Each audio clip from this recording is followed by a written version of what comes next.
বৃদ্ধির সাজ মানেই কিন্তু একটা স্নিগ্ধ সাজ, কারণ এর পরেই আছে হলদির সাজ প্লাস বিয়ের সাজ, সেটা তো হবে জমকালো। তাই জন্য সকালবেলার সাজটা কিন্তু হতে হবে খুব স্নিগ্ধ, যাতে তাকে যখন মানুষে দেখবে একটা সুদিং ফিলিং আসে। আর সুন্দর শাড়ি মুকুট, এই বৃদ্ধির সাজটা না আমার খুব পছন্দের। আর তনুশ্রীর সাথে কথা বলেই আমি ওর বেসটা ওয়াটারপ্রুফ করেছিলাম, যাতে ওর হলদির সময় যাতে শুধু ওর হেয়ার স্টাইলটা একটু চেঞ্জ করে আর শাড়ি আর জুয়েলারিটা চেঞ্জ করে নিলেই ওর হলদি অকেশানটা ঠিকঠাক মতো সলভ হয়ে যায়। কারণ আমি জানতাম ওর হলদিটা হবে পুরো একটা মানে আকাশের তলায়, মানে যেখানে কোনো শেড নেই। তার এখন যা রোদের তাপ, আর হলদিতে তো ওই জল ছোড়াছুড়ি ওই জিনিসগুলো হয়, মজার জিনিসগুলো তো হয়। তো বেসটা যদি ওয়াটারপ্রুফ থাকে আশা করি সমস্যা হবে না, সে যতই ও যাই খুশি করুক না কেন। তো সেই মতোই ওকে করে দিয়েছিলাম, আর ওর নিজস্ব কোনো ক্রাইটেরিয়া ছিল না। ও বলেছিল তোমার যা ভালো লাগবে তাই করে দাও।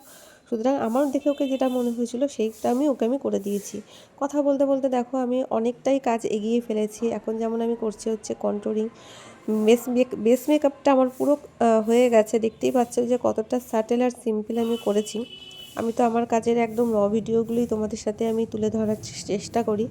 যদি তোমাদের আমার কাজ ভালো লেগে থাকে, আমার কন্ট্যাক্ট নাম্বার 8250594543, এই নাম্বারে তোমরা যোগাযোগ করে নিতে পারো যে কোনো রকম মেকওভারের জন্য।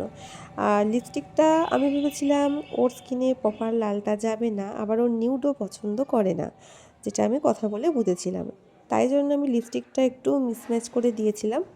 অতটা নিউডের দিকেও যায়নি, আবার পরপর ডার্কের দিকেও যায়নি, যেটা ওকে খুব ভালো কমপ্লিমেন্ট করেছিল। আর হেয়ার স্টাইলটা আমি একটু এক্সটেনশন লাগিয়ে ওপেনের মধ্যেই করেছিলাম। বৃদ্ধির সময় আমার মনে হয় একটু ওপেন হেয়ার স্টাইলই ভালো লাগে। এবার চোখটা নিচের বিয়ের দিকে সময় করো, তো পার্ট করতেই হয়, যেহেতু বাঁধার মধ্যে হাসো করতেই একটু, হয়। চোখ বন্ধ একটু,